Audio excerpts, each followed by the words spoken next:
video namin bilang isang dakilang ina.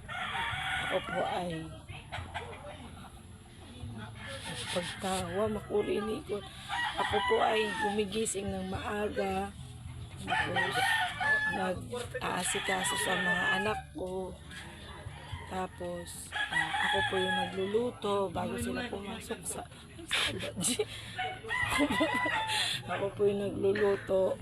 Nagluluto po ako bago po sila pumasok sa eskwelahan. Tapos tinitimpla ko po sila ng gatas. Tinitimpla ko po sila ng gatas. Tapos pagdating po nila galing sa school, inaasikaso ko rin po sila. Tinatanong ko sila sa mahirap na ini-edit. Tinatanong ko kung tinutulungan ko sila sa mga assignment nila. Ganun po ako kabait na ina. Tapos bakit totoo naman. Tapos hindi ko po pinapakilos yung mga anak ko. Ako po yung naghuhugas ng plato, papakain sa mga alaga. Budoji, ako yung nagpapakain sa alaga naming manok.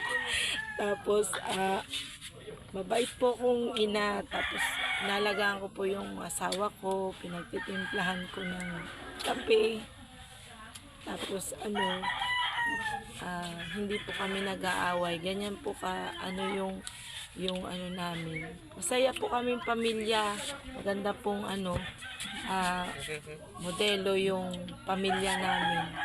Naghuhugas pa ako ng plato. Hindi ko po pinapaghugas ng plato yung anak ko. Kasi mahal na mahal ko po yung mga anak ko. Hindi ko sila inuutusan. Yan lang po. Yung anak ko po ay kumakain na lang po sila. Tapos po nilang kumain, alis na po sila. Ako po yung gumagawa sa lahat po ng gawaing bahay. Yun lang po. Maraming salamat po. Bye-bye.